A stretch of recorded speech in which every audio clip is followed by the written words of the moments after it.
and they were roommates. Welcome to the Connective Podcast, connecting you guys to the college experience. My name is Caden. I'm here with my co-host Jake, and we're going to talk about the roommate experience. So, has anyone had a good roommate experience? That's kind of my question. I have yet to hear anything but horror stories about roommates in college, and I don't know if Yeah. that's just because of the pandemic or if that's because of something else. But either roommates, suite mates, does not matter. I don't know anyone who's had one or the other has, that's led to a good experience. Yeah. Weigh in. Um, so I've kind of talked to everybody who's in all kinds of situations. They're in a or they're in a regular dorm with a roommate like myself, or they're in a regular dorm by themselves, which SMU offered just for COVID. Took Or advantage of that, ended up. they're in a suite by themselves with two suite mates. I've heard mixed things. Two for the most part strangers, living together for the first time and being, for lack of a better word, in a relationship, because you really are. My roommate and I got really close because being a college student at SMU specifically, you're one with your roommate for COVID. If one gets sick, they both have to go into quarantine or Right. isolation. And for the most part, you go out with your roommate.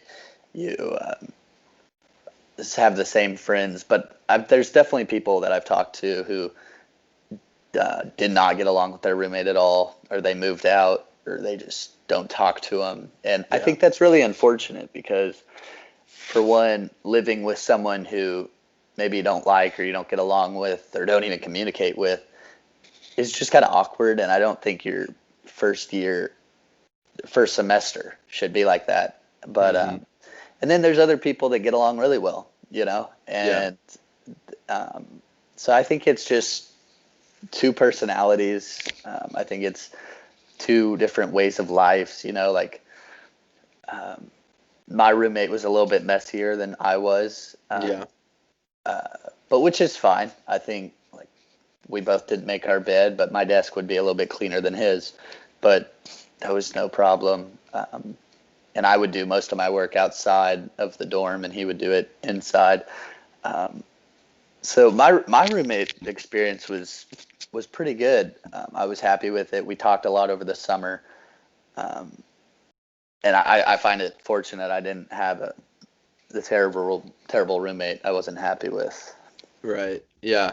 But I think one of the biggest conflicts I heard about, there were two that were kind of like huge drawbacks to roommatehood and, didn't work out for people. So one of them is, like you said, messiness, right? I know a lot of people who just had very different like lifestyles for what they wanted in their dorm. And then the other one was sleep schedule. I know we kind of touched on that last week, just about what's your sleep schedule going to look like, and how's it going to change. But the problem is you and your roommate don't always have the same sleep schedule, and as they change in college, it just either widens the gap or it closes it. And I have a couple friends, they're rooming together. So far, their roommate experience has been good with each other, but their suite mates have just vastly different sleep schedules than them. And that wouldn't necessarily be a problem if it weren't for the fact that at SMU, if you have a certain suite style, there's a common room in between each, dorm bedroom. And the result of that is that, like, in this case, all of my friends in that dorm situation have their computers, their PCs, all of that in the common room, in the study room.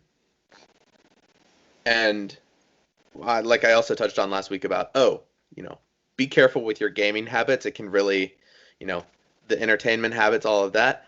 Well, their suite mates are like 4 a.m. gamers.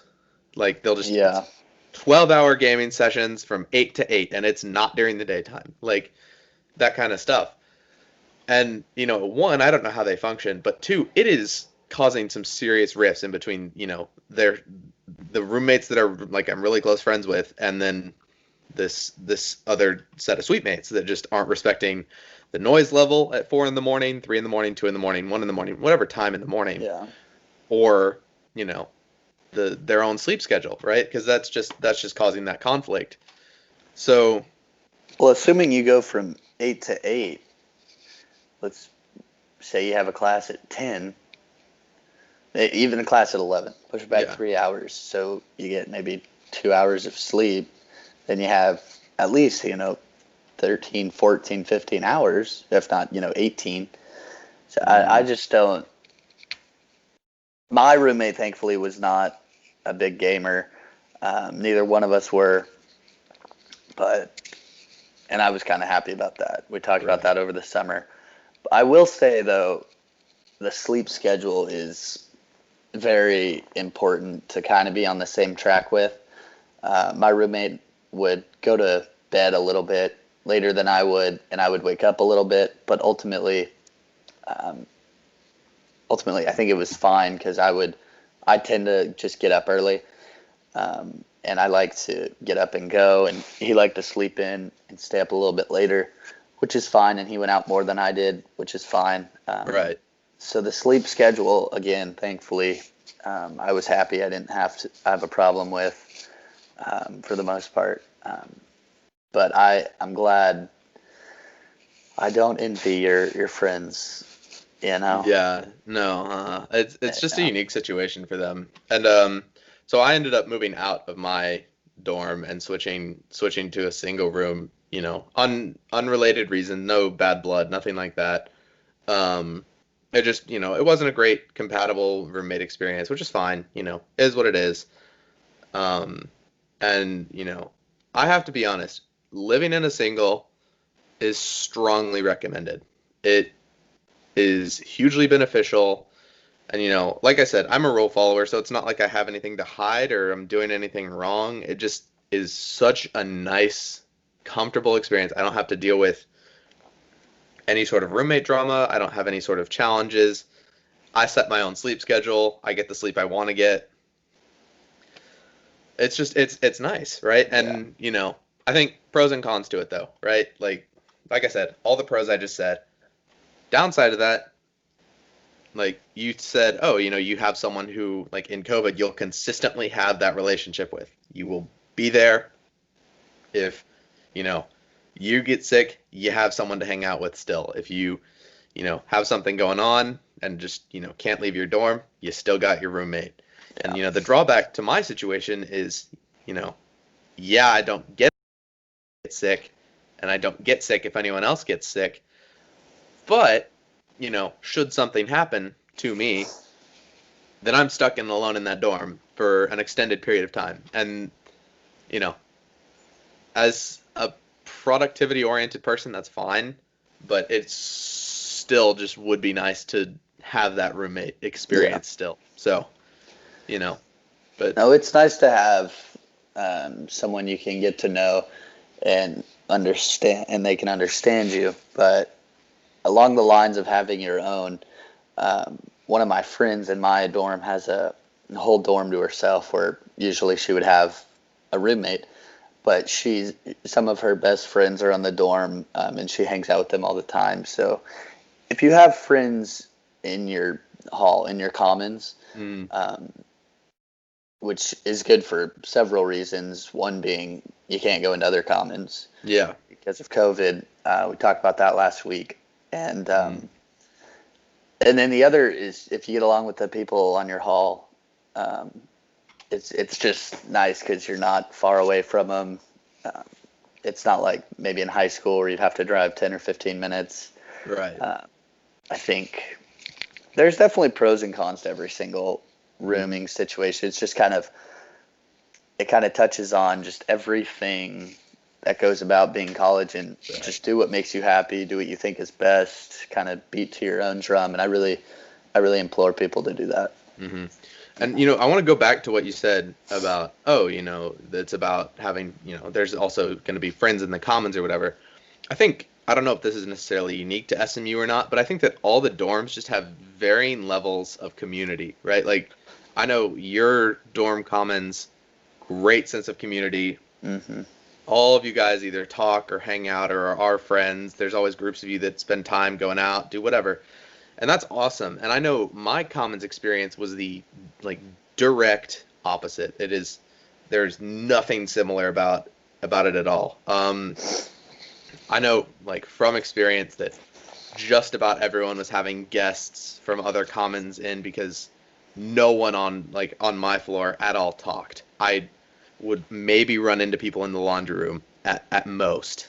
Like we had a group project and there was someone from my commons in this group and I had no idea they were in my commons. Turns out they live the floor above me. And like really close like and I don't spend a ton of time on the floor above me, but that's where like the commons rec room is for my commons. And I just there was just no community. I have talked to very few people in the commons itself, and it's not like I'm the only one. Like there's nobody talking in those commons, and I know it's a struggle for the RAs, for the directors of the commons, because they either want the community or they don't, and it's just such a conflict thing that there's not really any real resolution to it. So everyone just kind of does their own thing. Yeah. Yeah, that's one thing I was very happy about having to be in your own dorm. Having the sense of community that my hall has is very, very beneficial, which I was very happy about. I met some of my best friends through that. So that's again speaking to last week when I said it's not bad to be in your own. It's not bad to have the COVID rule of not being allowed in other dorms because in my situation, ours are different. You really get to know the people, and my dorm sense of community really helped you get going in college, get some sort of social life, which I was very appreciative for. Yeah, because I was gonna say I had to more or less make my own, Yeah. through no fault of anything. And even with a roommate, like there just wasn't a ton of community in the dorm itself, which just led to a lot of just you're either just with your roommate or you're just alone. And so you like in my situation, I was really forced to go out and find people to connect with, find friends. Conversely, I was also forced to go study a lot, forced to really well, not forced to, but just put in a situation where studying was kind of the best alternative, and that worked in favor for me. That was good for me. That was good for my grades. Right. And no complaints there. But then you also just run into the converse of that, which is you're spending a lot of alone time. So yeah, I think again we mentioned last week it's about finding a good balance and managing your time, and that hasn't changed. That will be a consistent theme throughout college. Regardless of what you're talking about. Yeah. So exactly. I think you're spot on there with that.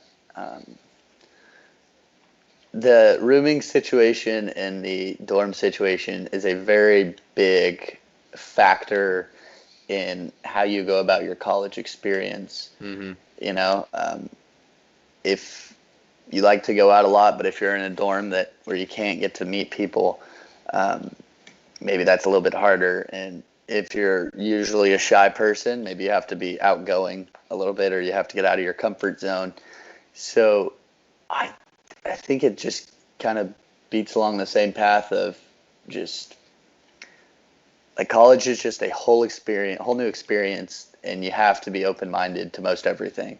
Yeah. There's some things that are different, but I think saying yes to going out to dinner with someone else, or going on a walk with someone, or hanging out with someone in the dorm, in your own dorm, of course, is a very big thing, because the way we met, it was just totally by chance. I was just going to say, yeah. Because for those of you listening, Caden and I had a 9 a.m. management class together, and there was 30 people. Yeah, I mean 60 really if you include just the back and forth between the Zoom and the in person.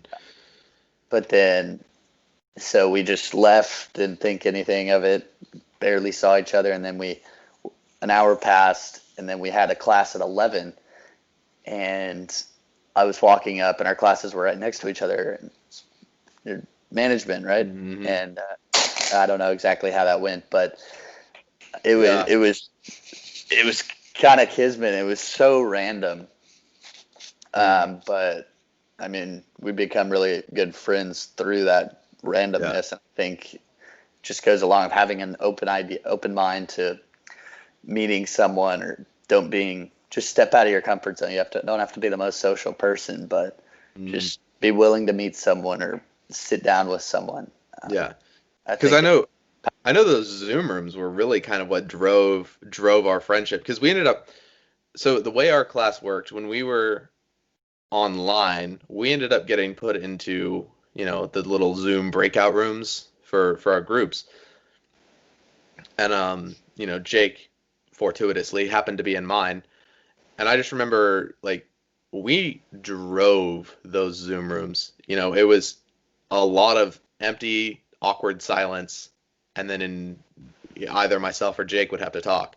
It was you and me. That was it in this room of like 8 or 9 people. And I think the only reason I felt comfortable doing that was because it was like, oh yeah, it's just kind of me and Jake having a conversation yeah, plus 7 people are listening, which I think will be the summation of this podcast. If I'm being honest, is Jake and I talking and then 7 people listen. But you know, yeah. so It was, and since then we've had 2 projects, and we're finishing up our second one today, mhm, and we've definitely gotten to know them, and um, but I would say to some extent you and I still drive it a little bit. There's more yeah, people that have come around to helping out and leading in their own way, which is wonderful, and it's good to see that. yeah, And I think that kind of correlates with the quote unquote maturity that you get for, like, I think I've matured so much or changed so much since the first day of school. yeah, I know. I kind of look at the college life differently. I see my mind changed on certain things, and college is definitely a powerful thing that you definitely need to take full advantage of as best Yeah, you can, for I sure. agree. And I know going back now to the roommate thing, you know, talking about how classes impact your roommate experience, how, your college experience is Hmm. impacted by classes Hmm. in terms of, oh, how does that affect your friendships? How does that affect your roommate experience? Because that's, what the focus of this week 2, episode is. And I know for myself anyway, classes oddly were a source of a good amount of conflict. So, not just for myself, but also just for a lot of people, because the way the way everything works is, you know, half of our days were in person and half of our days were online.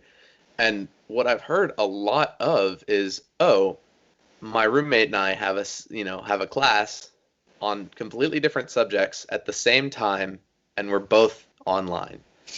And for some people that's fine, right? Because if you both have an econ class and it's the same class and it's the same time, just turn on the lecture, put both your names in the chat box, and then you're good to go. You're both present. You're there. And I don't remember who this was. It was an acquaintance. I might have honestly met him in the dining hall that day. And we were eating lunch, and they said, "Oh yeah, I have a Spanish class at 10 o'clock, and my roommate has a French class at 10 o'clock, and we're both in person, or we're both online and in person on the same days." And he said the first 2 weeks of our class, we were both attempting to listen to and speak French and Spanish, respectively, while the other was doing the same thing. And it was the biggest nightmare of, their life, Hmm. because they were Hmm. just trying to, you know, work in the language they needed to work in, and they're just hearing this other language just constantly interrupting them Yep. and stopping them from, hearing what needed to be heard or saying what needed to be said.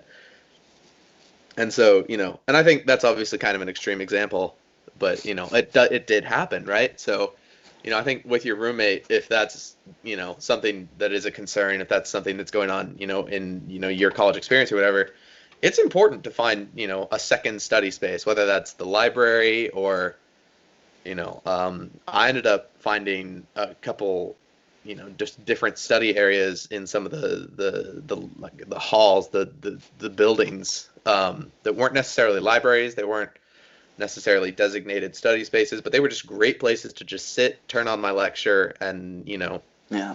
tune in if that was my day to do that. So I don't know about you. Is that something similar for you? Like, Yeah, no, so Monday mornings I had an 8 a.m.